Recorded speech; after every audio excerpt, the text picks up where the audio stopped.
So, before we jump into today's episode, I want to share why I'm bringing this conversation back right now.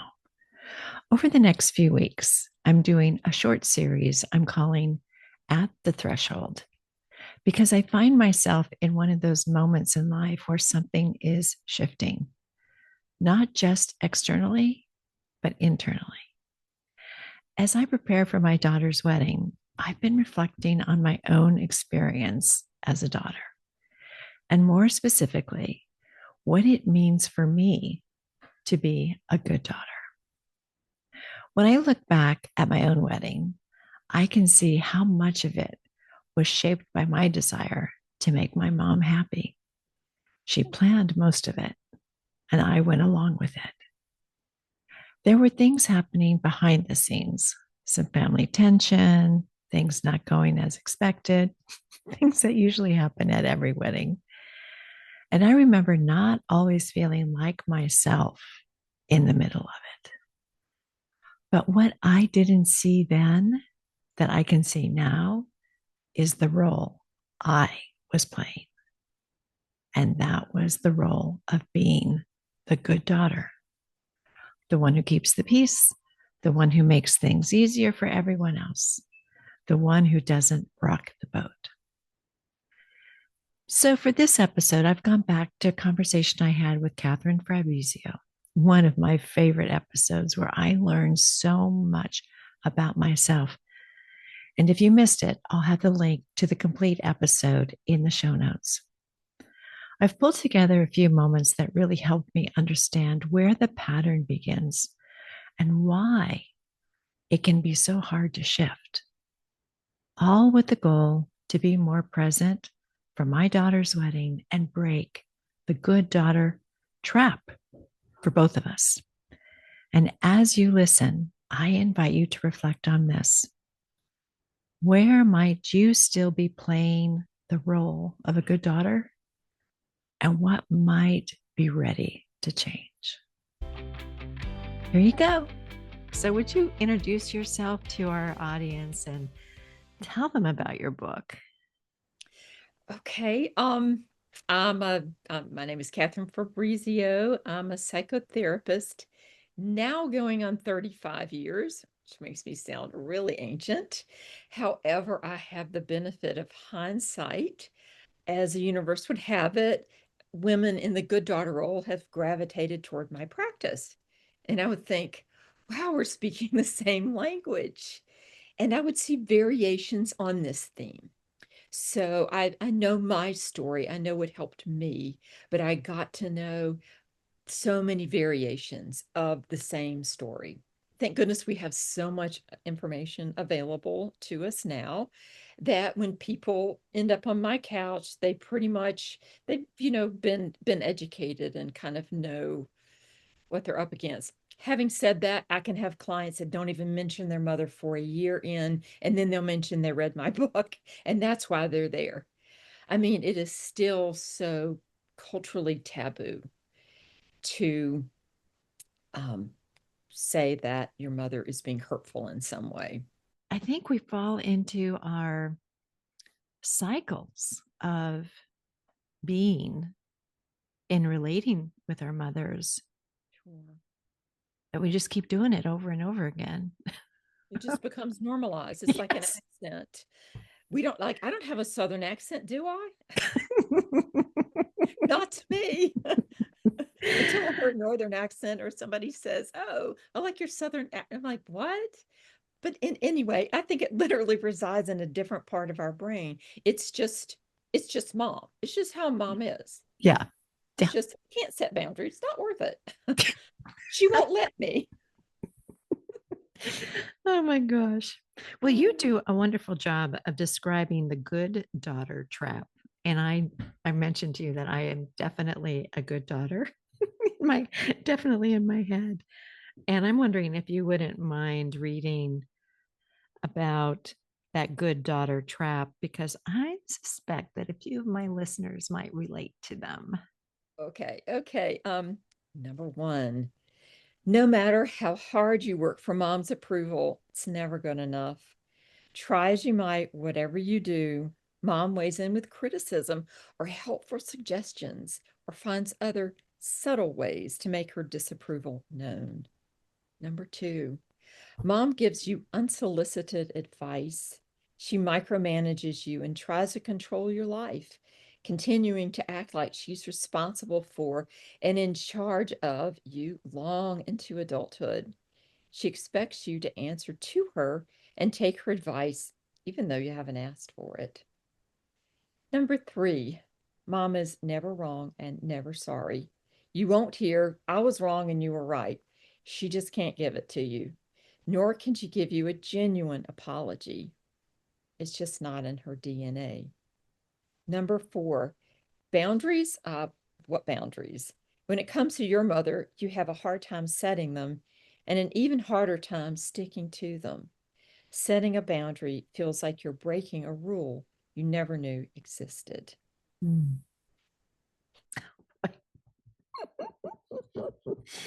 Ding, Yeah. ding, ding, ding. Oh, Yeah. I mean, this just poured out of me. I've heard it for so long. I've thought it for so long. Um, So good. Um, I definitely think that um,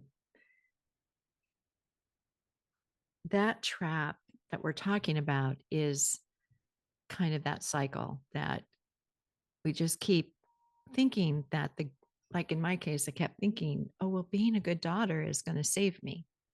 I didn't consciously decide that, but I just sort of went, okay, well, mhm, if mhm, I'm good, mhm, then it won't give that a reason to criticize me or to think I'm not good enough. mhm. And it had nothing to do with that. Yeah.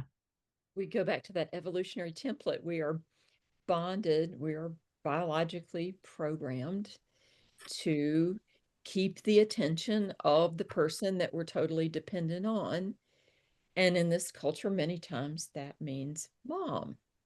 So it's would be terrifying to think as a toddler, a young person, she really doesn't have it all together.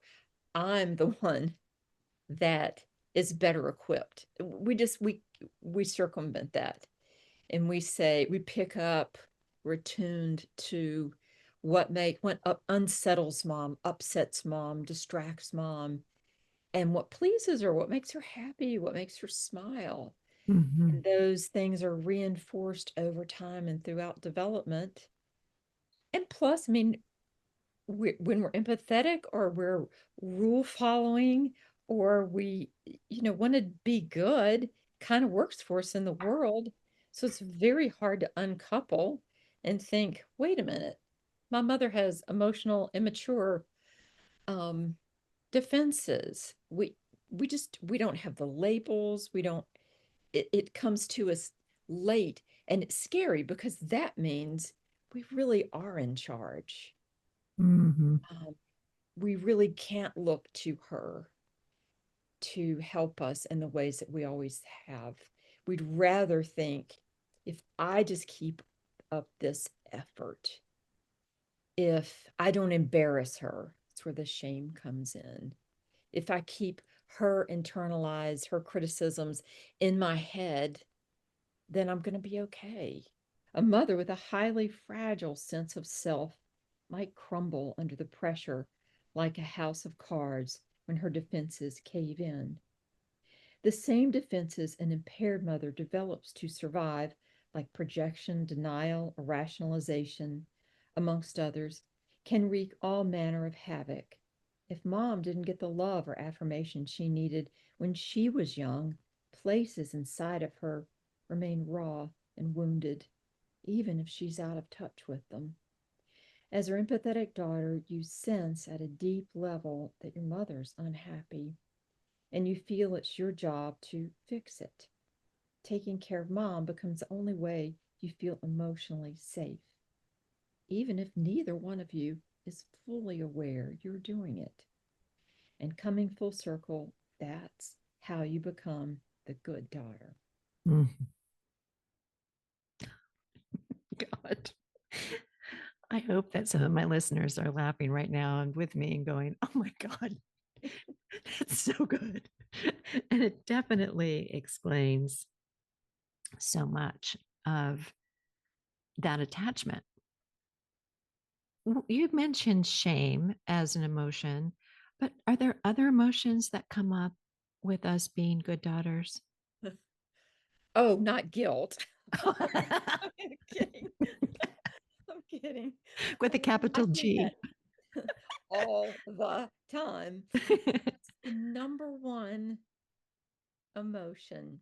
Shame is a close second, but I think for the good daughter, I think the scapegoat probably feels shame and is oppositional to it. Mhm. And in families, I had a sister as a scapegoat. I, she was just like, I'm not listening to mom. She just pushed away from a pretty early age and went her own way. Mhm. But I think the scapegoat also um, wonders if she's really lovable. Whereas a good daughter feels lovable, maybe some, even a lot of the time. And then later on becomes like, wait a minute, I'm just being naive. I'm only lovable when I'm pleasing and when I'm quiet and when I'm making mom feel okay. Okay, so guilt is what comes up for good daughters. And I would say is a number one emotion that keeps good daughters stuck from, say, setting the boundaries that they know they should set. Because when they go to set a boundary, even a small one, it's symbolic of much more than just that one thing. So if you're thinking, oh, I'd rather spend every other Thanksgiving at my in-laws, for instance, um, wrote about this in the book. You pick up the phone and you say, Mom, we were thinking, we want to stay around here and spend at least one Thanksgiving with our in-laws. Is that okay with you? And then the deafening silence comes in. You can picture mom's head spinning around 3 times if you've ever seen The Exorcist. And like you're going, oh no, I'm in trouble. That feeling is so, I'm in trouble. And mom says, well, you've always come here for Thanksgiving. I don't know what's gotten into you. What did I do? And before you know it, you're like, I don't know what I was thinking. Of course we'll be there. Just forget we ever had this conversation. Yeah. So when you go to set a boundary, it is symbolizing maybe generations of this dynamic that mom has certain privileges that you don't cross mom on, and every family has their own thing. Maybe it's holidays, maybe it's going to church on Sunday. It could be a number of things. Um, but the guilt because you've broken an unconscious contract that mom knows best. You're responsible for her feelings. You're not going to call her out on her double speak or her subtext. Mhm. You and mom, are the same. It's like I describe it as your emotionally conjoined twins. Yeah. So when the boundary is surgery. You know how horrifying it is to think about these conjoined twins going into surgery and they're going to cut them apart. Ugh. But when you're the good daughter and you start to even entertain the thought of a boundary, it's like it's a surgical cut between you because it's initiating individuation, differentiation, separateness. You're not under mom's thumb anymore. You're not her emotional support animal. So, one little boundary can bring on loads of guilt because you were saying, hey, the way that we've done things, I'm willing to upset the apple cart. And that's why I say it's so important you prepare for that moment, that you don't lead with a boundary. You excavate and you do all this work. And then when you go in, you know, to the war room or whatever, and you say what would sound very subtle to people on the outside, you're prepared for the pushback because there will be pushback if you're onto something. If she says, "Oh, that's fine," then maybe it was all in your head, you know, but see if it's sustained. So I like to say when people set a small boundary, the pushback they get, if they reframe that as data, you might even hear about your grandmother. Well, I would have never done that to your grandmother. Um, Uh, so instead of you will feel the guilt, but the reframe helps a little bit. It may tell you the degree to which the relationship was dysfunctional to begin with. well, you have a wonderful passage about, I think, some of the mixed messages that, I think you were just describing to some extent. Uh, and I just would like to read this to you. Up until now, you may have been conflating kindness with surrender. Think submission was the nice thing to do. What I'd like to point out before we move on is simply this: the opposite of a good daughter isn't a bad daughter. That was so good because I know that when I get those pushbacks, or I feel like the world is telling me that I'm a bad daughter. Mm-hmm. Because of the shame response, a guilt response. And, the good daughter would show up no matter what or do whatever was required. And if I'm pushing back and moving, then I must be the bad daughter. Hmm. It's there's a term nowadays, it's not in the book, but self-erasure.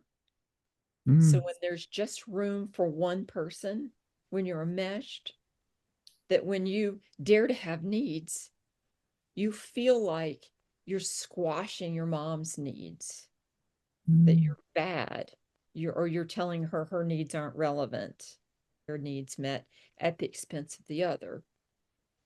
As two adult differentiated women, you get your needs from all kinds of sources. yeah. Yeah. Yeah.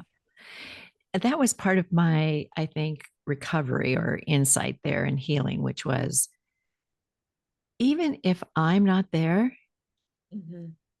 Mm-hmm. it's not, there's others who pick up the load or take on the role of being her friend or being her close confidant. My ego didn't need to be the one to rush in and fix it. I Right. can't tell I can't tell you how many daughters have said they set a boundary, their mothers are very upset, only to check on Facebook and see mom the very next day or that afternoon smiling with a Going on with workout their life. group, her friends or somebody else. And they're like, I thought I had destroyed this woman. Exactly. That the bad daughter in you had shown up, and here it was. Like egocentric Yeah. brain, because that's the only way we could think as a child. And those things don't go away. The egocentricity of childhood. It's Mm. up to us. Yeah. Yeah. Yeah. So I know it's so much stays with us.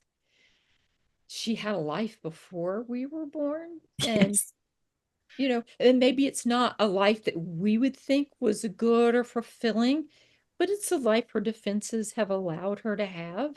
Mhm. Um, And if there are consequences, if she is lonely, well, maybe she needs to get into therapy, take a look at herself, try a little bit more with friends, be a little bit easier to get along with. So, what stands out for me after listening to this again is how much clarity comes with time. At one point, being the good daughter meant keeping the peace, meeting expectations, and making sure everyone else felt okay. But what I see now is how much that came at the expense of understanding myself. And maybe that's where the deeper work begins. If I were to leave you with three things to take away from this conversation, they would be these. First, The role of the good daughter often begins as a way to feel safe and loved. It's not something we choose consciously, it's something we learn. Two, guilt is often the signal that something is shifting, especially when we begin to think about setting boundaries or doing things differently. And three, the opposite of being a good daughter isn't being a bad daughter. It's becoming your own person. And that's where the real work, the real freedom begins. So important to let go of thinking of ourselves as the bad daughter. So, in the next episode, I'm going to pull together a few moments from different conversations that can be handy to reflect on going into possibly charged situations like a wedding, and emotions to expect, and how to reframe judgments that maybe people have of you or you may have of others. Because sometimes it's not just about understanding the pattern, it's about allowing ourselves to feel what's underneath. I'll see you there. Bye.